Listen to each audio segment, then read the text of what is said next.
I was putting fresh flowers in the living room vase when my phone buzzed. A text from my husband, Derek. He was supposed to be on a business trip to Miami. "Hey babe, flight got delayed. Coming home tomorrow instead of tonight. Miss you." I smiled and typed back a quick reply. 3 years of marriage and Derek still sent me sweet messages. At least that's what I told myself. The truth was, something had been off for months. The late nights, the hushed phone calls, the way he'd angle his screen away from me when texting.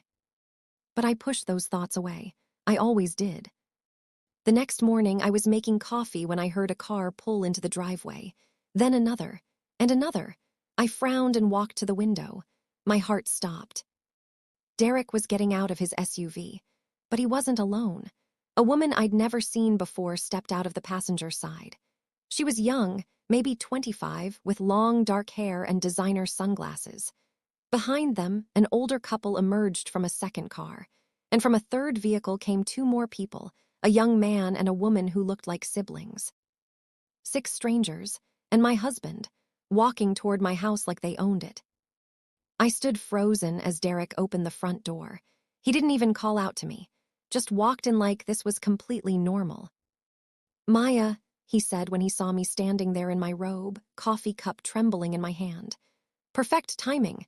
Everyone, this is Maya." The young woman with the dark hair stepped forward and extended her hand. "Hi there, I'm Vanessa. Derek has told me so much about you." I didn't take her hand. I couldn't move. "Derek," I managed to say, "what's going on? Who are these people?" He sighed like I was being difficult. "Vanessa's family needed a place to stay for a few weeks. Her parents are between houses, and her brother and sister are helping them move. I told them they could stay here." "You told them they could stay here," I repeated slowly. "In our house, without asking me." "Don't make a scene, Maya."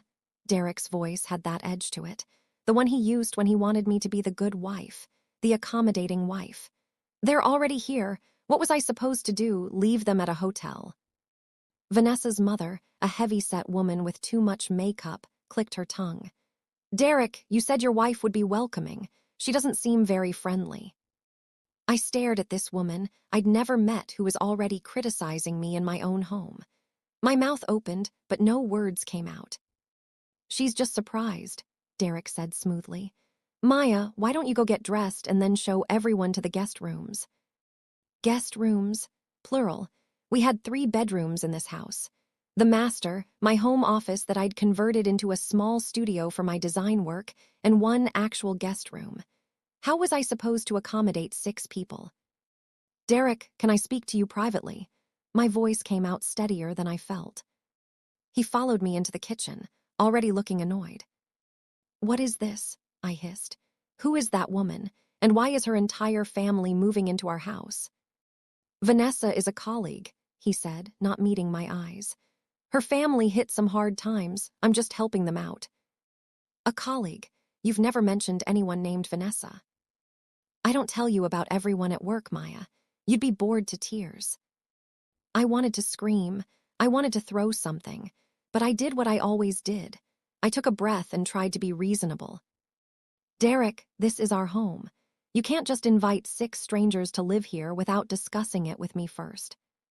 "It's my house too," he shot back.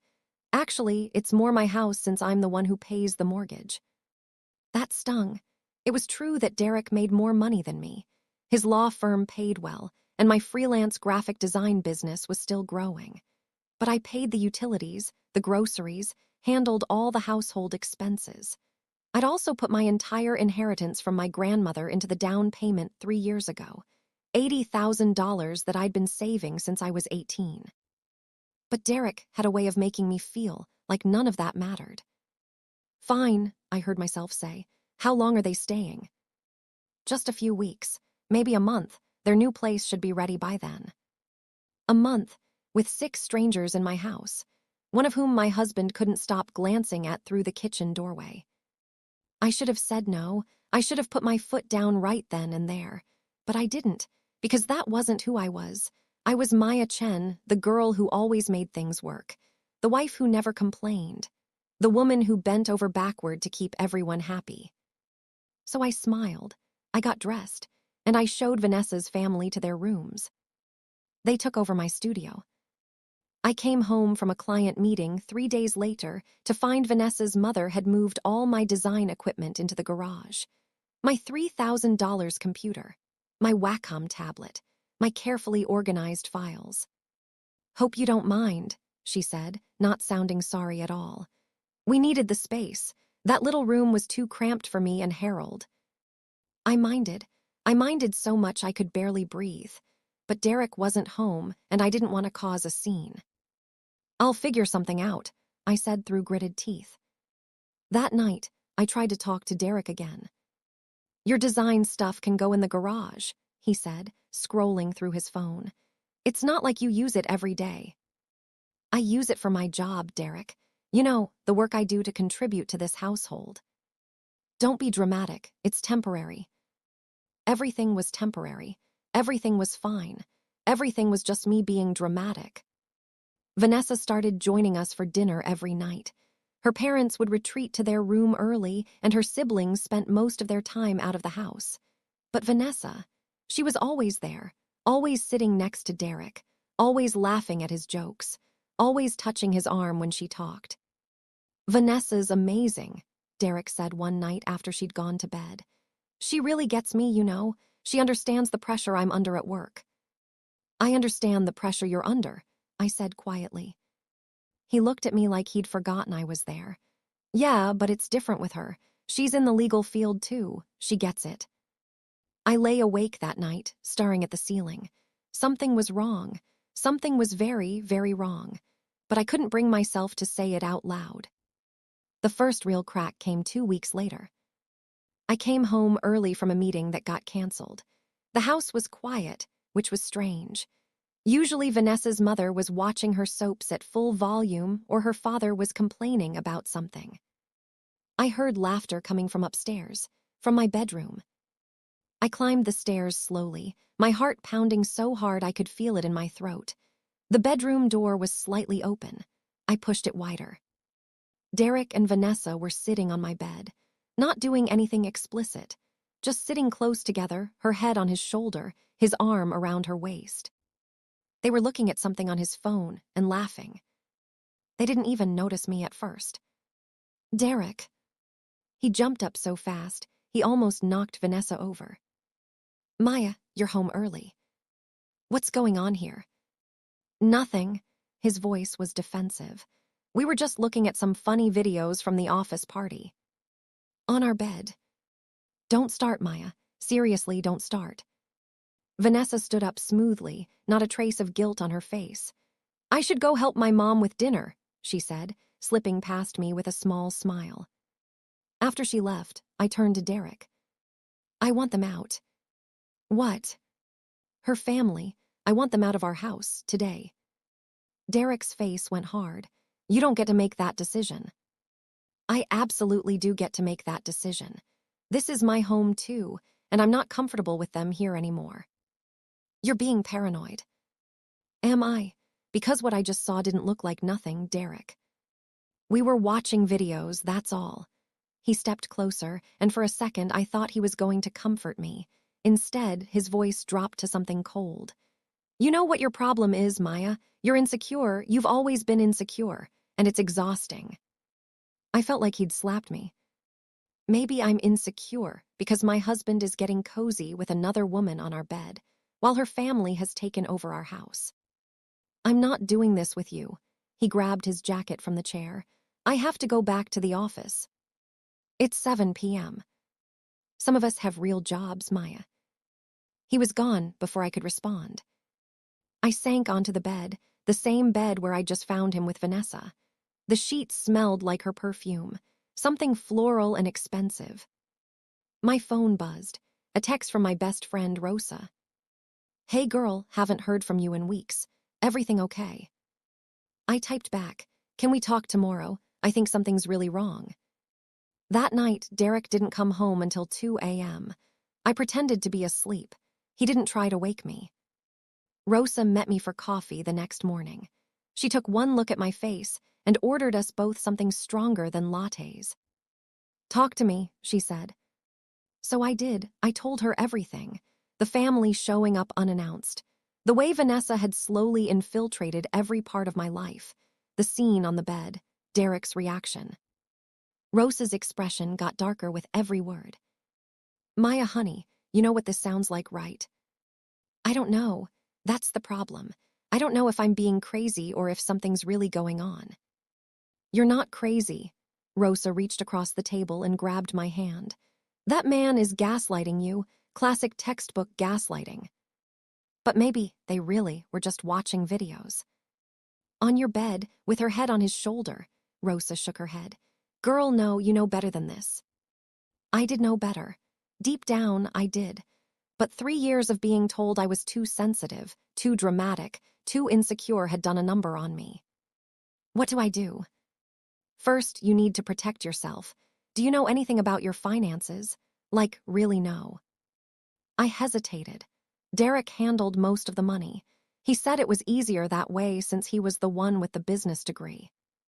I know we have a joint checking account for household expenses, and I know he has savings somewhere, but I don't have access to it. Rosa's eyes widened. Maya, 3 years of marriage and you don't have access to your own husband's financial accounts.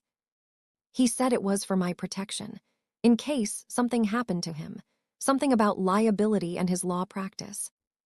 And you believed that. When she said it like that, it did sound ridiculous. I need to find out what's going on, I said slowly. With the money, with Vanessa, with all of it. Now you're thinking clearly. Rosa pulled out her phone. I have a friend who's a private investigator. She's expensive, but she's good. Do you want her number? I took it. That night, I started paying attention. Really paying attention. Derek's phone was always face down now. He'd changed his passcode. He took calls in the garage, speaking in low tones I couldn't hear. Vanessa's family showed no signs of leaving. When I asked her mother about their new house, she just laughed and said, "Oh, that's still months away, dear. But don't worry, Derek said we could stay as long as we need." Months, Derek had told me weeks. I hired Rosa's investigator friend, a sharp-eyed woman named Janet. She cost me $2,000 up front, money I scraped together from my business account without telling Derek. Give me 2 weeks, Janet said. I'll find out everything you need to know. Those 2 weeks were the longest of my life. I smiled at Derek. I made small talk with Vanessa's family. I pretended everything was fine while my entire world was crumbling underneath me. Janet called me on a Tuesday afternoon. Mrs. Chen, we need to meet, in person. My stomach dropped. Is it bad? It's comprehensive. That's what I'll say. When can you get away? We met at a coffee shop across town where no one would recognize me. Janet slid a thick folder across the table. I'm sorry, she said. There's no easy way to say this. I opened the folder. The first thing I saw was a photo of Derek and Vanessa kissing outside a hotel. Not a friendly peck. A full, passionate kiss with his hands in her hair. They've been seeing each other for at least 8 months, Janet said as I flipped through more photos, more evidence. She's not a colleague, she's a paralegal at a different firm. They met at a conference last year. 8 months, I whispered. There's more. Janet pointed to a section of the folder. Financial records. Your husband has been funneling money into a separate account. About $15,000 a month for the past 6 months. $15,000 a month. That was almost $100,000. He bought Vanessa a car, Janet continued. Paid off her student loans. He's also been paying her family's rent for the past year. Their rent, but they said they were between houses. They have a house, a perfectly nice 3-bedroom in Pasadena. They've been renting it out for extra income while they stay with you for free. I felt like I was going to be sick. The worst part is this. Janet pulled out one more document. Your husband has been in contact with a real estate attorney. He's been asking questions about how to remove your name from the deed to your house. What? He can't do it without your consent, obviously, but he's been exploring options, creative options. I stared at the paperwork. Legal jargon swam before my eyes, but the intent was clear. Derek was trying to figure out how to take my house from me. The house my grandmother's money had helped buy. What do I do? My voice came out small. Janet's expression softened. First, you need a lawyer, a good one, not anyone from your husband's firm or anyone he might know. Do you have someone? I thought of Rose's cousin, Amanda, who had just made partner at a family law firm in Burbank. I think so. Good, call her today, and Maya. Janet leaned forward. Whatever you do, don't let him know you're onto him. Not yet. Men like this, when they feel cornered, they get dangerous. Not always physically, but financially, legally, they will try to destroy you before you can destroy them. I drove home in a daze. When I pulled into the driveway, I saw Vanessa's car in my spot. Again, she always parked in my spot. Something inside me shifted. For 3 years, I had been the accommodating wife, the understanding partner, the woman who never complained. No more. I called Amanda that night while Derek was out. Again. She listened to everything and scheduled me for an emergency consultation the next morning. Don't sign anything, she warned me. Don't move any money, and don't confront him, not until we have a strategy. I promised I wouldn't. But keeping that promise was harder than I thought. Every time I looked at Derek, I saw those photos of him with Vanessa. Every time Vanessa smiled at me, I wanted to scream. I lasted 4 days. On the 5th day, I came home to find Vanessa redecorating my living room. She'd taken down my grandmother's watercolors and replaced them with abstract prints I'd never seen before. Oh, Maya, there you are, she smiled brightly. I hope you don't mind. Derek said these old paintings were making the place look dated. I looked at my grandmother's art, the paintings she'd done on her honeymoon in Japan 60 years ago, stacked carelessly in the corner. Something snapped. Get out. Vanessa blinked. Excuse me. Get out of my house. You, your parents, your siblings, all of you, out now. Her smile didn't waver, but her eyes went cold. Derek said this was his house too. It's not really. The down payment came from my inheritance. The deed has my name first, and in about 5 seconds I'm calling the police to report trespassers. I was bluffing. I didn't actually know if I could do that, but Vanessa didn't know that either. For the first time since I'd met her, she looked uncertain. Let me call Derek.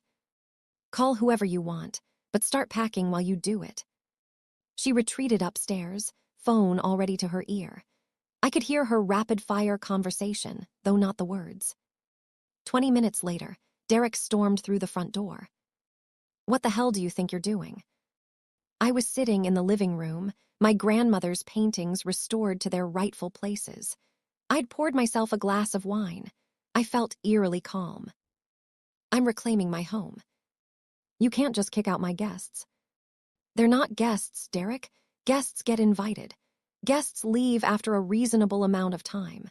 Guests don't take over bedrooms and redecorate the living room and park in my spot every single day.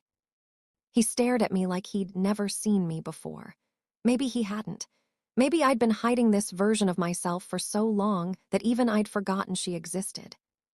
You're being ridiculous. Am I? I set down my wine glass. Tell me about the account, Derek. The one you've been putting $15,000 a month into. The one you've been using to pay off Vanessa's loans and buy her a car and cover her family's rent. His face went white. Yeah, I continued. I know about that. I know about the hotel. I know about the 8 months. I know about your little consultations with the real estate attorney about how to get my name off the deed. Who told you? His voice was barely a whisper. Does it matter? I stood up. Here's what's going to happen. Vanessa and her family are leaving today. Tomorrow, you and I are going to sit down with our respective lawyers and figure out how to end this marriage with as little drama as possible. And if you try to fight me on any of this, if you try to hide money or manipulate the situation or turn our friends against me, I will make sure everyone knows exactly what kind of man you are. Derek's shock was slowly morphing into anger. I could see it in the set of his jaw, the way his hands clenched at his sides. You can't prove anything. I have photos, Derek. I have financial records. I have 8 months of documentation that shows exactly what you've been doing with our money. Well, your money, as you like to remind me. Except a lot of it was actually my money too, wasn't it? My inheritance, my contributions, my work. That house wouldn't exist without my income. And it wouldn't exist without my $80,000 down payment. Funny how you always forget that part. We stood there, staring at each other across the living room. 3 years of marriage collapsing in real time. I loved you, I said quietly. I really did. I gave you everything and you threw it away for her. Something flickered in his eyes. Guilt, regret, or maybe just annoyance that he'd been caught. Maya, we can work this out. Vanessa doesn't mean anything. Don't, I held up my hand. Don't insult me by lying again, not now. Upstairs, I could hear Vanessa's family packing, doors slamming, angry voices. They'd been living here rent-free, eating my food, using my utilities, all while their own house sat empty collecting rental income. The audacity of it still took my breath away. Derek tried a different approach. Think about what you're throwing away. The house, our life together, everything we built. You threw it away, Derek. You made that choice every time you lied to me, every time you snuck off to see her, every time you moved money into that account. You don't understand the pressure I'm under. I understand perfectly. I understand that when things got hard, you didn't come to your wife. You went to someone else. You built a whole secret life instead of working on the one you had. He didn't have an answer for that. An hour later, Vanessa's family was gone. They'd loaded up their cars with sullen faces, Vanessa shooting me venomous glances the whole time. Her mother had the audacity to complain that I hadn't given them enough notice. You've had a month, I said. That's more than enough notice for guests who were only supposed to stay a few weeks. After they left, the house felt strangely empty. Derek retreated to the guest room without a word. I stayed in the living room, looking at my grandmother's paintings. I thought I would cry. I'd been holding back tears for weeks, but sitting there in the quiet, all I felt was relief. The next few weeks were a blur of lawyers and paperwork and difficult conversations. Amanda was worth every penny of her fee. She went through our finances with surgical precision, documenting everything Derek had hidden. The good news, she said during one of our meetings, is that California is a community property state. Despite his attempts to hide assets, you're entitled to half of everything accumulated during the marriage. And the house. That's where it gets interesting, Amanda smiled. Your down payment came from an inheritance, which is separate property. The appreciation of that initial investment, combined with the mortgage payments you can prove came from your income, means you have a strong claim to more than 50% of the equity. Derek's lawyer tried to fight it. They claimed I'd been a negligent spouse, that my freelance income was unstable, that Derek deserved the house because he could better afford to maintain it. Amanda demolished every argument. Your client has been conducting an affair for 8 months while systematically hiding marital assets, she said during mediation.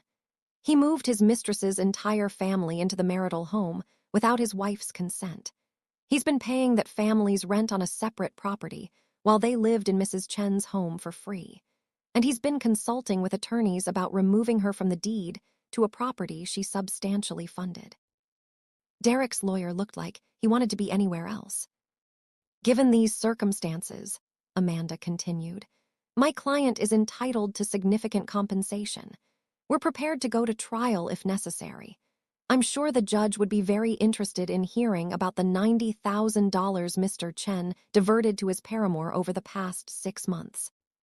In the end, Derek folded. He agreed to buy out my share of the house at fair market value. Combined with my portion of the other assets and the return of the money he'd hidden, I walked away with almost $400,000. Not bad for a woman he'd dismissed as just a freelance designer. But the money wasn't what mattered most. What mattered was that I finally saw clearly. I saw the years I'd spent making myself smaller to fit into Derek's life, the compromises I'd made, the voice I'd lost. I wasn't going to lose it again. The divorce was finalized on a Tuesday in March. I sat in the courthouse waiting room, watching the morning light stream through the dusty windows. Derek was on the other side of the room with his lawyer, not looking at me. We hadn't spoken directly in months. When the judge signed the final papers, I expected to feel something monumental. Relief, grief, anger. Instead, I just felt tired. 3 years of marriage reduced to a stack of legal documents and a signature. Outside the courthouse, Rosa was waiting for me. "It's done," she asked. "It's done." She pulled me into a hug. "How do you feel?" "Like I need a really long nap, and maybe a vacation." "Both of those can be arranged." Rosa stepped back and studied my face. "But first, we celebrate. I'm taking you to that fancy brunch place you've been wanting to try, my treat." I let her lead me to her car. Behind us, I heard Derek's voice, low and urgent, talking to his lawyer. I didn't turn around. At brunch, Rosa ordered us mimosas and the most expensive items on the menu. "To new beginnings," she said, raising her glass. "To new beginnings." The champagne was cold and sweet. The eggs Benedict was perfect. And for the first time in months, I felt something like hope. "So what's next?" Rosa asked between bites. "You've got money in the bank, no mortgage, no deadweight husband. The world is your oyster, babe." I'd been thinking about that a lot. The settlement had given me options I'd never had before. I could stay in LA and rebuild my design business. I could move somewhere new and start fresh. I could travel, see the world, figure out who I was outside of being Derek's wife. "I think I'm going to sell the house," I said slowly. The words surprised me even as they came out. Rosa's eyebrows shot up. "Really? I thought you loved that place." "I did, but it's not mine anymore. Not really. Every room has a memory I'd rather forget. Vanessa's mother reorganizing my kitchen. Derek's late nights in the office. That scene in the bedroom." I shook my head. "I need a clean slate." "Where would you go?" "I don't know yet. Maybe somewhere by the ocean. I've always wanted to live near the water." Rosa smiled. "I can see it. You on a balcony with your morning coffee, watching the waves. Very poetic." Very unlike the old Maya. The old Maya was hiding. The new Maya gets to be whoever she wants. I thought about that as I drove home later. Who did I want to be? For so long, my identity had been wrapped up in my relationship. Derek's wife. Derek's support system. Derek's +1 at firm events where I smiled and made small talk and pretended to be interested in legal gossip. Without him, who was I? The question didn't scare me anymore. It excited me. I called a real estate agent that afternoon. "I want to list the house," I said, "as soon as possible." The agent, a peppy woman named Christine, came by the next day to assess the property. "Oh, this is lovely," she said, walking through the rooms. "Great bones, nice neighborhood. We shouldn't have any trouble finding a buyer." "How fast can we move?" "Eager to get out, huh?" She gave me a knowing look. "Divorce." "That obvious?" "Honey, I've been doing this for 20 years. I can spot a divorce sale from a mile away." She patted my arm sympathetically. "Don't worry, we'll get you a good price and get you out of here in no time." True to her word, Christine had the house listed within a week. The photos made it look like a magazine spread, all clean lines and natural light. She'd suggested I remove any personal items, so I spent a weekend packing up everything that mattered into boxes. It was strange, sorting through 3 years of a life I was leaving behind. Wedding photos I no longer wanted. Gifts from Derek's family that I'd never liked. Trinkets from trips we'd taken together that now felt tainted. I kept my grandmother's paintings. I kept the books that were mine before we met. I kept the coffee maker I'd bought myself for my 30th birthday. Everything else went into donation boxes or the trash. The first showing happened on a Saturday morning. I made myself scarce, spending the day at Rosa's apartment while strangers walked through my soon-to-be former home. 3 couples came through, Christine reported that evening. 2 of them seemed very interested. I wouldn't be surprised if we get an offer by Monday. We got 2 offers by Sunday afternoon. One was from a young couple expecting their first baby. The other was from an investor who wanted to flip the property. The couple is offering slightly less, Christine said, but they're pre-approved and ready to close quickly. The investor has cash, but he's trying to lowball you. I thought about that young couple, about the nursery they'd set up in the room that had been my studio, about the life they'd build in a house that had held so much unhappiness for me. Take the couple's offer, I said, but counter for $10,000 more. If they really want it, they'll meet us in the middle. They did. 3 weeks later, I signed the closing papers and handed over the keys. The young wife, a sweet-faced woman named Jennifer, thanked me profusely. "We've been looking for months," she said, one hand resting on her pregnant belly. "This house is perfect. We're going to be so happy here."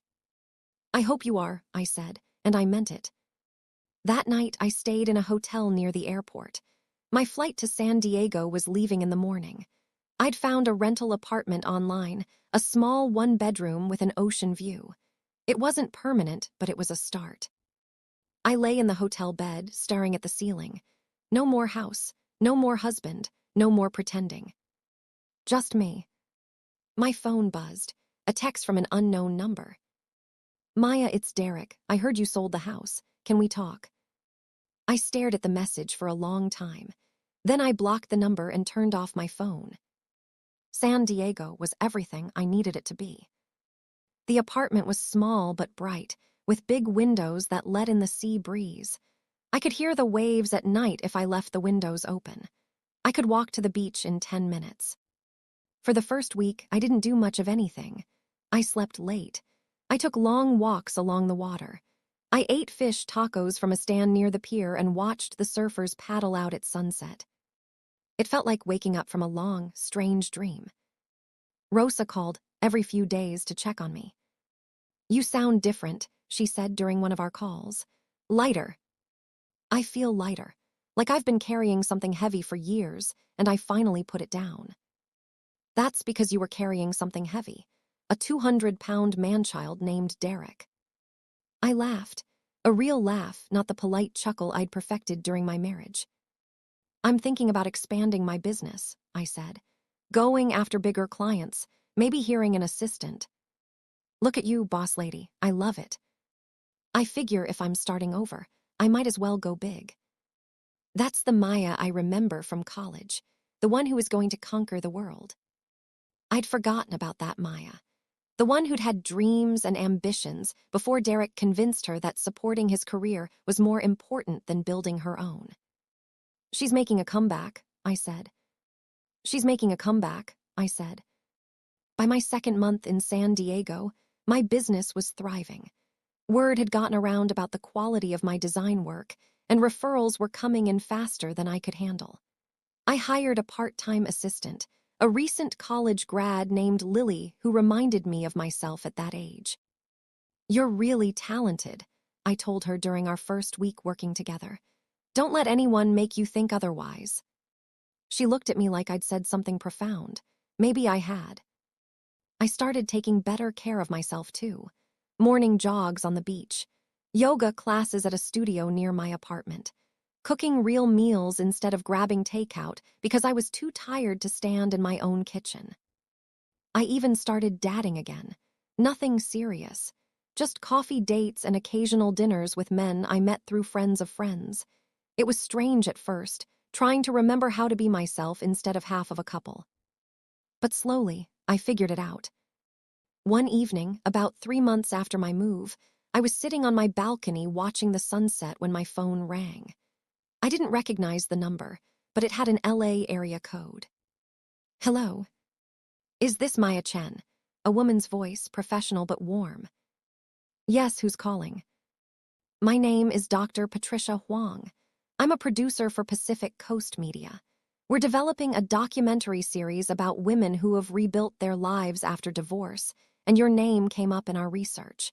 I was wondering if you'd be interested in participating." I was so surprised, I almost dropped my phone. "How did you hear about me?" "Your friend Rosa submitted your story to our open call. She thought you'd be perfect for the series, and after reviewing the information she provided, I have to agree." "Rosa, Of course it was Rosa. I don't know, I said slowly. I'm not sure I want my personal life broadcast to the world. I completely understand. But if I may, the women we've featured so far have found the experience incredibly empowering. It's a chance to own your narrative, to tell your story on your own terms. And based on what I've read, your story could help a lot of women who are going through similar situations.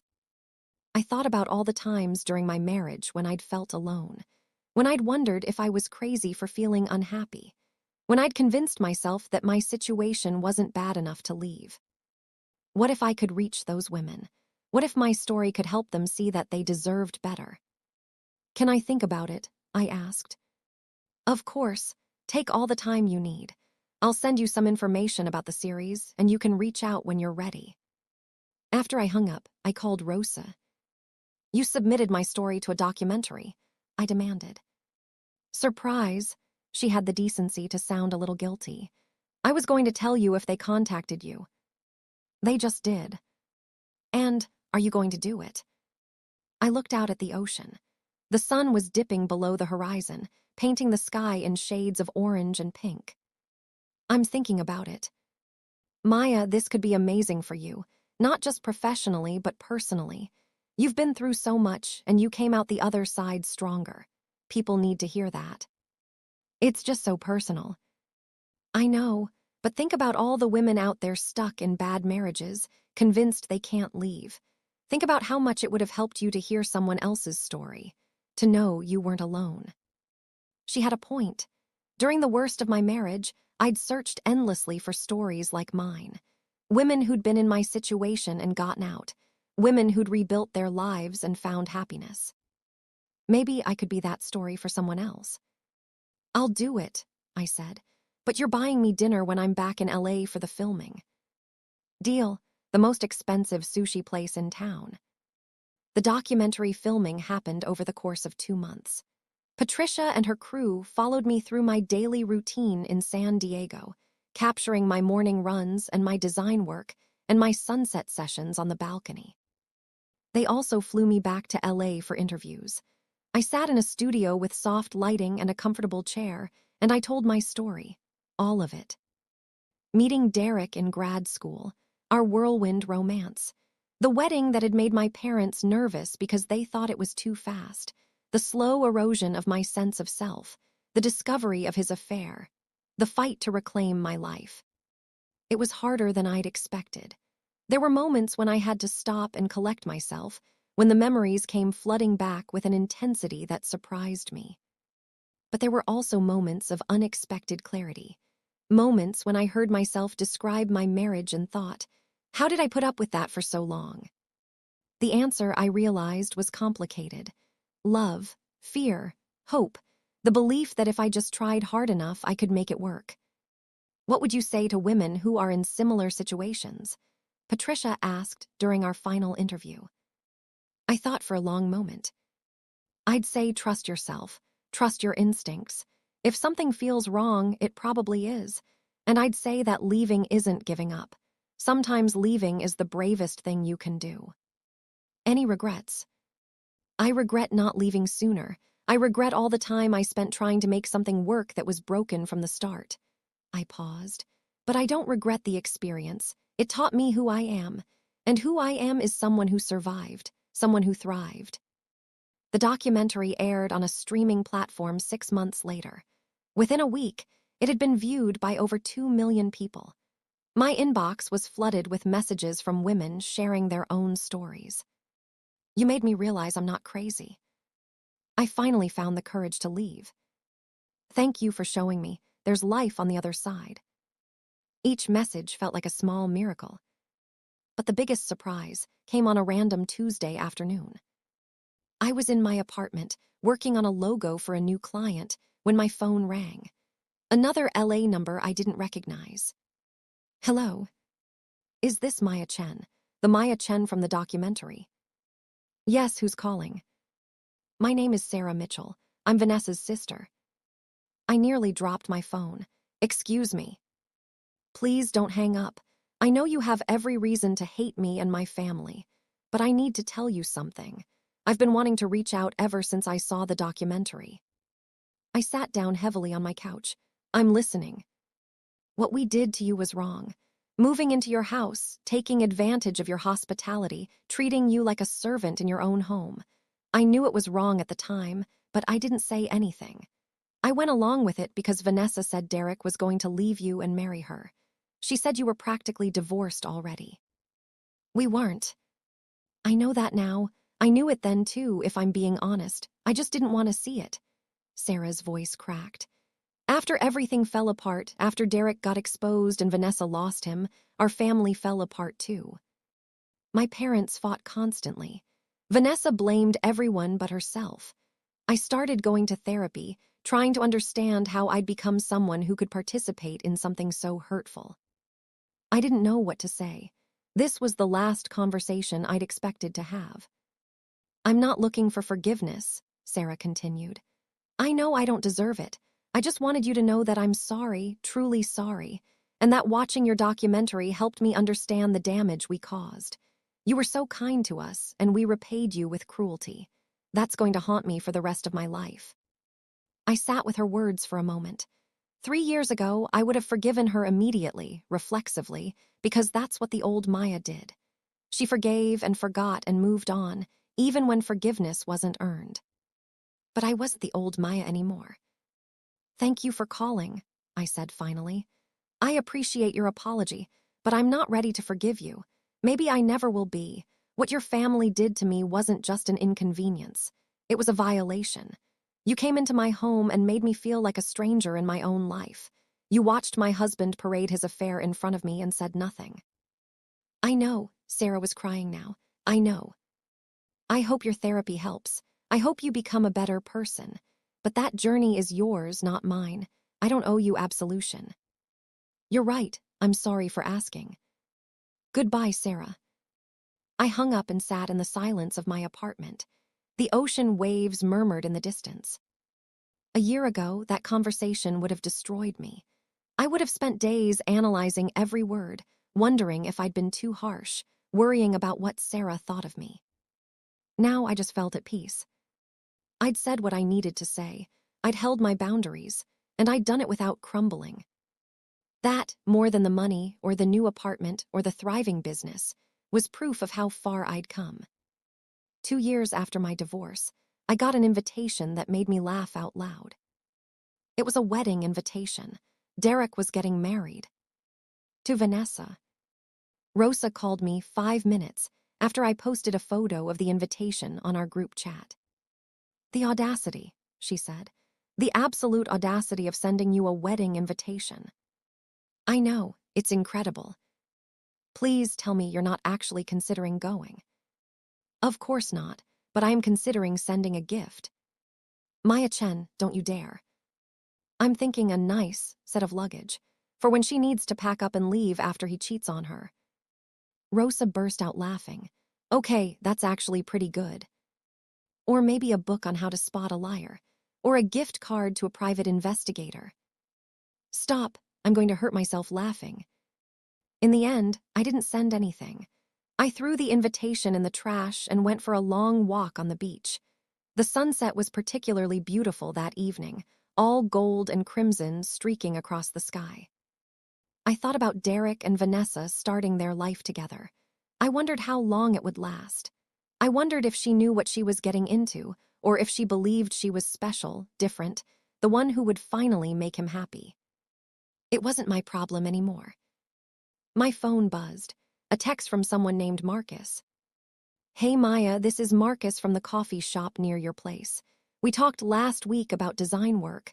I was wondering if you'd like to grab dinner sometime. Not just for business. I'd love to get to know you better. I smiled. Marcus was the owner of a local cafe that I'd been helping with a rebrand. He was kind, funny, and had never once made me feel like I was too sensitive or too dramatic or too anything. I'd like that, I typed back. How about Saturday? Perfect. I'll pick you up at 7. I slipped my phone back into my pocket and kept walking. The waves lapped at my feet, cool and constant. 3 years ago, I was a woman who'd lost herself in a marriage that was slowly suffocating her. I was a woman who'd been cheated on, lied to, manipulated, and gaslit until I couldn't trust my own perception of reality. Now I was someone else entirely, someone stronger, someone wiser, someone who knew her worth and refused to accept anything less. The path to get here had been painful. There were nights I'd cried until my throat was raw, days when the loneliness felt like it would swallow me whole, moments when I'd wondered if I'd made a terrible mistake by leaving. But I hadn't. Leaving was the best decision I ever made. And selling that house, getting rid of the last physical reminder of my marriage, had been the key that unlocked everything else. Marcus picked me up that Saturday in a vintage pickup truck that somehow suited him perfectly. He was wearing a simple button-down shirt and jeans, and when he smiled at me, it reached all the way to his eyes. "You look beautiful," he said. I was wearing a yellow sundress I'd bought on a whim a few weeks earlier. The old Maya would never have worn something so bright. Derek always said yellow washed me out. "Thank you. You clean up pretty nice yourself." He took me to a little seafood restaurant on the pier, the kind of place that tourists walked right past without noticing. The owner knew Marcus by name and seated us at a table with a perfect view of the water. "I've been wanting to bring you here since the first time you walked into my coffee shop," Marcus admitted over appetizers. "That was 3 months ago." "I know, I'm not exactly a fast mover," he grinned sheepishly. "Plus, I could tell you were going through something. I didn't want to add pressure." "How did you know I was going through something?" "The way you ordered your coffee, like you were making the most important decision of your life, and the way you'd stare out the window for hours, not really seeing anything." He shrugged. "I've been there. After my divorce, I spent about a year in that same headspace." "You were married?" "For 5 years. High school sweethearts, the whole deal. We got married too young and grew into different people. She wanted to travel the world. I wanted to open a coffee shop in a beach town. Neither of us was wrong, we were just wrong for each other." That's a very mature way of looking at it. It took me a long time to get there. For a while I was angry, then I was sad, then I was just tired of feeling bad about something I couldn't change. He met my eyes across the table.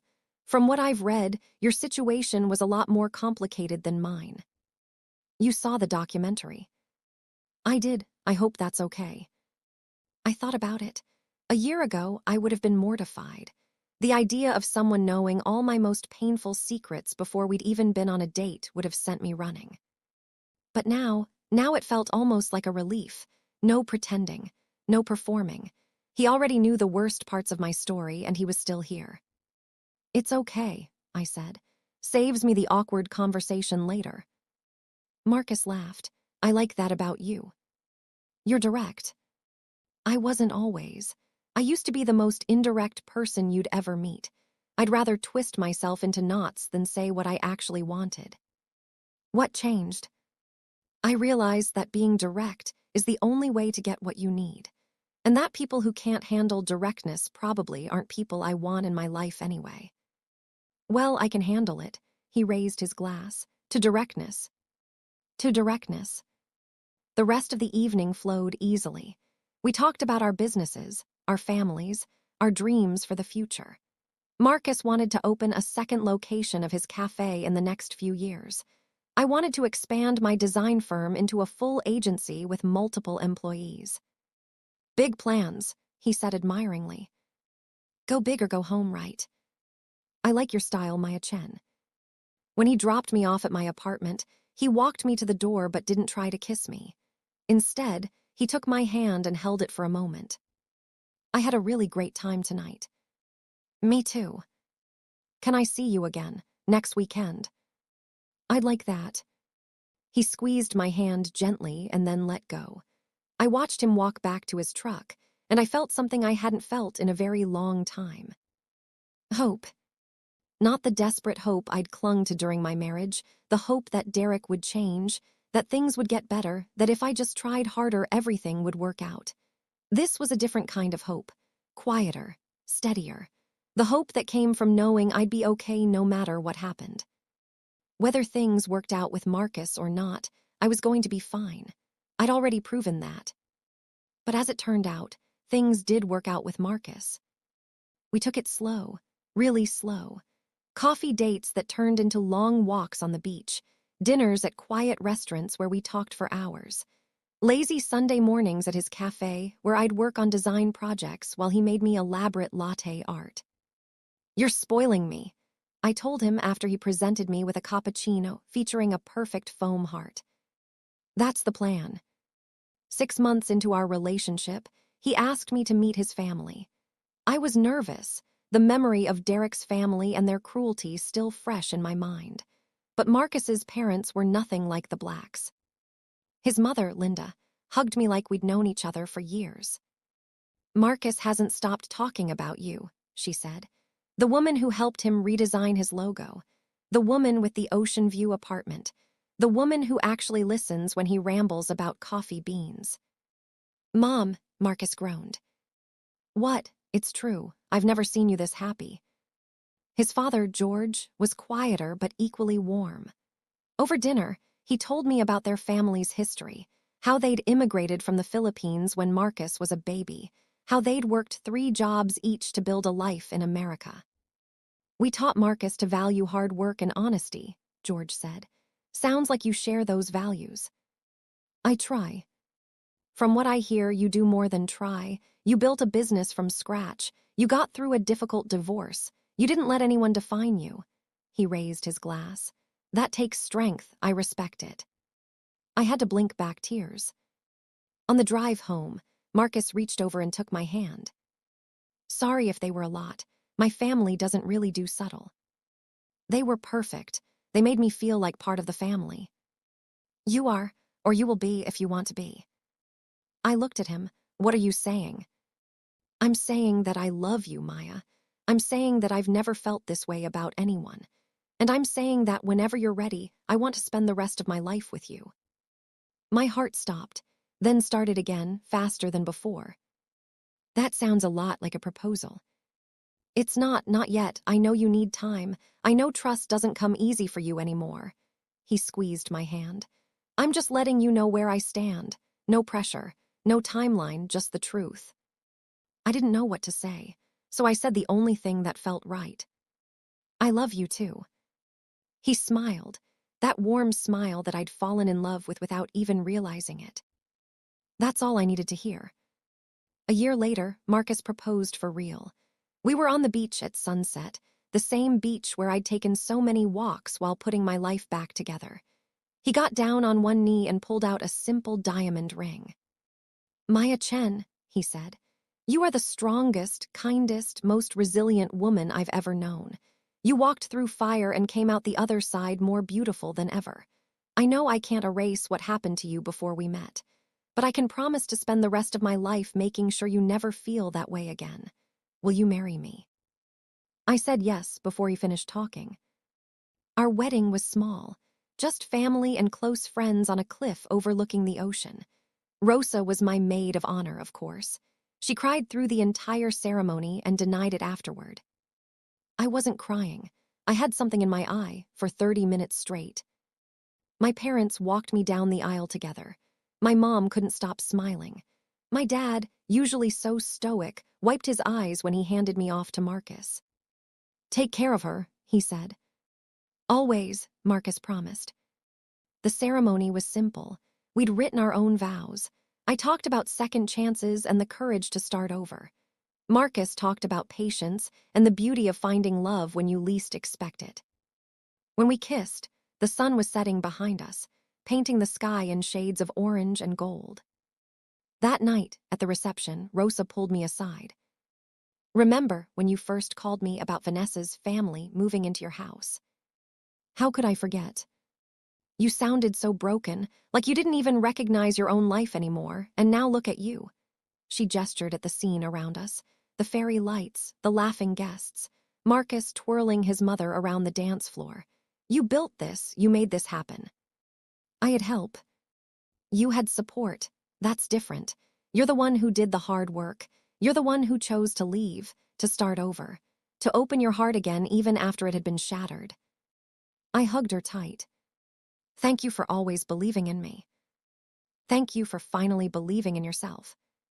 3 years after my wedding to Marcus, I got a call from a number I didn't recognize. Hello. Maya, it's Sarah Mitchell. Vanessa's sister. We hadn't spoken since that one conversation years ago. Sarah, this is unexpected. I know, I'm sorry to bother you, I just thought you should know. She paused. Derek and Vanessa are getting divorced. I waited for some kind of reaction. Satisfaction, vindication, something. Instead, I felt nothing. I see. He cheated on her with one of the junior associates at his firm. Vanessa found out the same way you did, evidence she wasn't supposed to find. Sarah's voice was bitter. She's devastated. She really thought she was different. They always do. I know you probably think she deserved it. Maybe she did. But she's my sister, and watching her go through what you went through. Sarah trailed off. I finally understand what we put you through, what he put you through. It's so much worse when you're living it. I looked out my window at the ocean. Marcus was in the kitchen making dinner. I could hear him humming off-key, the way he always did when he was cooking. Sarah, I'm sorry for what Vanessa's going through. Truly. Betrayal is painful no matter who you are or what you've done. But I'm not the right person to talk to about this. That chapter of my life is closed. I understand.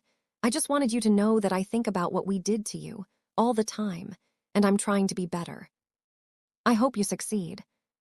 I hung up and put my phone away. Marcus poked his head out of the kitchen. Everything okay?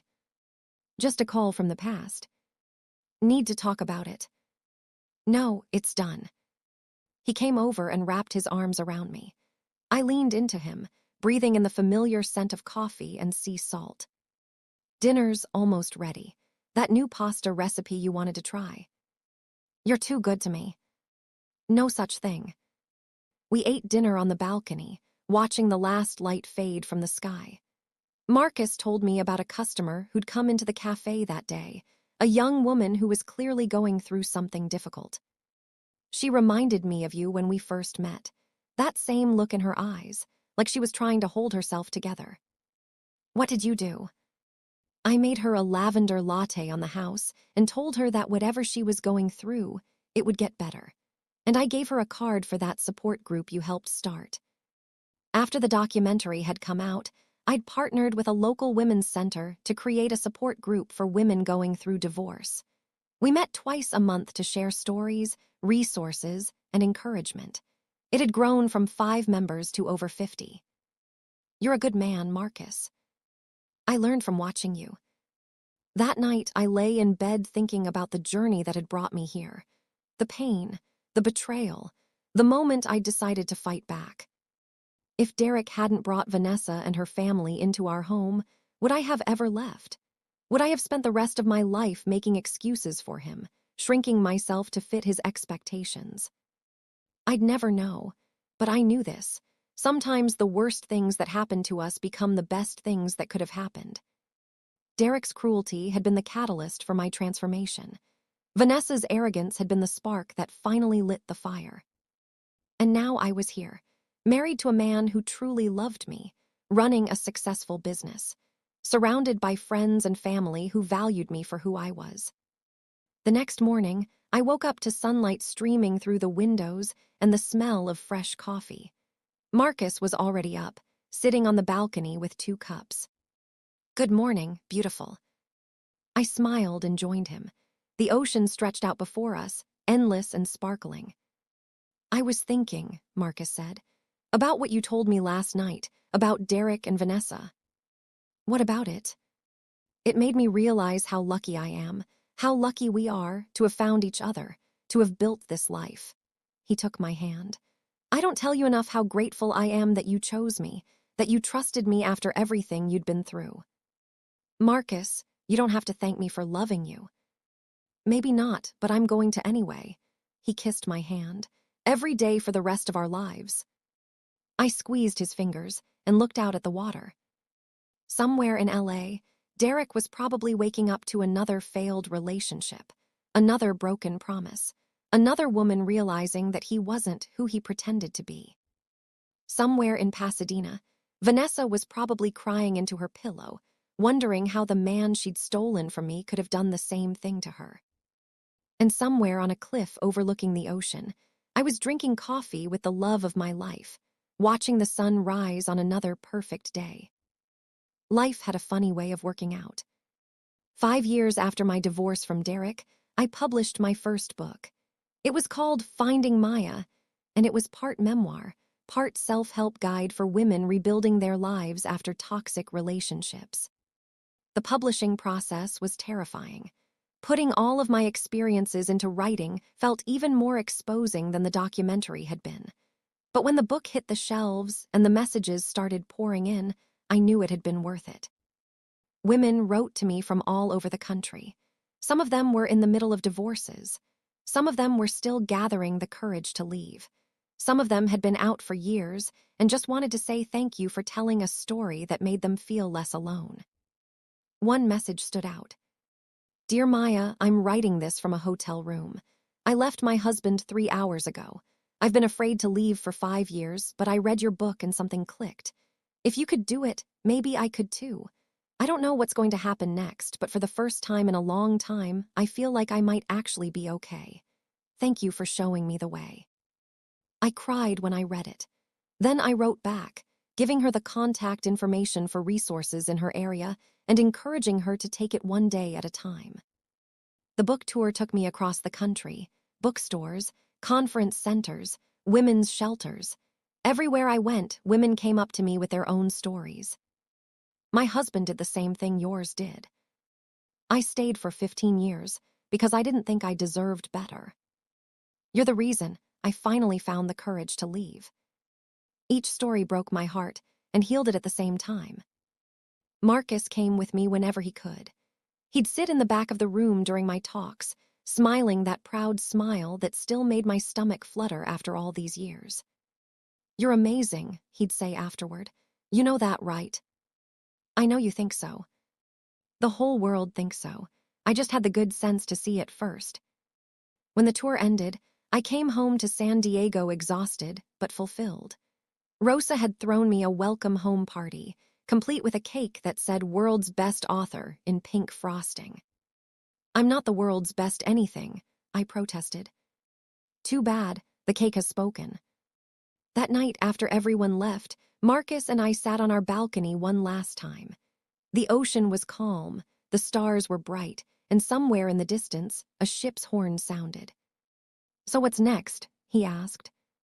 I don't know, maybe another book. Maybe I'll expand the support group into something bigger.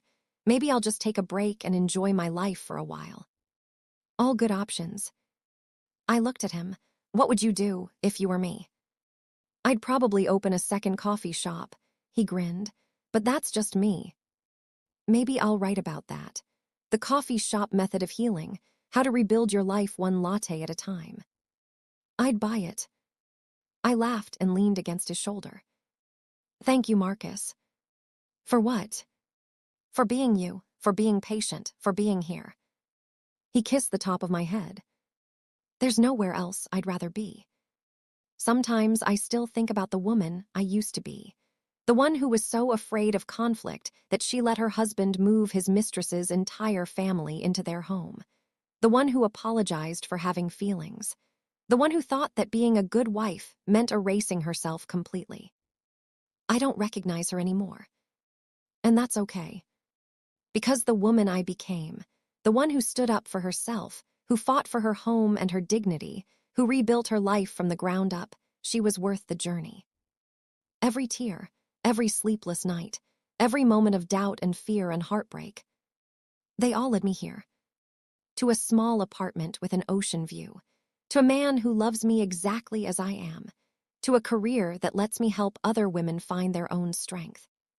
To a life I never could have imagined when I was standing in that living room, watching Vanessa's family take over my space. The day I sold that house was the day everything changed. It wasn't just a real estate transaction. It was a declaration, a statement, a promise to myself that I would never again let anyone make me feel like a stranger in my own life. And I kept that promise.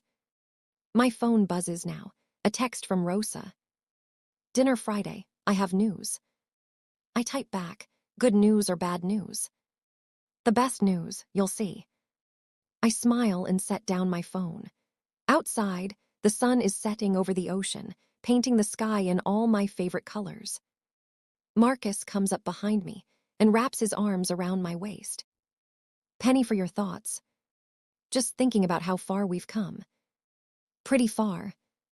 Yeah, I turn to face him. Pretty far. He kisses me softly, and I feel it again. That quiet, steady hope that has become the foundation of my new life. The old Maya would have been too afraid to believe in happy endings. But the new Maya knows better. Happy endings aren't something that happen to you. They're something you create, one choice at a time, one boundary at a time, one act of courage at a time. And I created mine. From the ashes of a broken marriage, from the betrayal of a man who never deserved me, from the invasion of my home and the theft of my peace, I built something beautiful. A life filled with love and purpose and joy. A life I chose. A life that is entirely, unapologetically mine. And as I stand here now, watching the sunset with my husband's arms around me, I know one thing for certain. This is just the beginning. The best is yet to come. And I'll be ready for it. With a smile on my face and hope in my heart. Forever.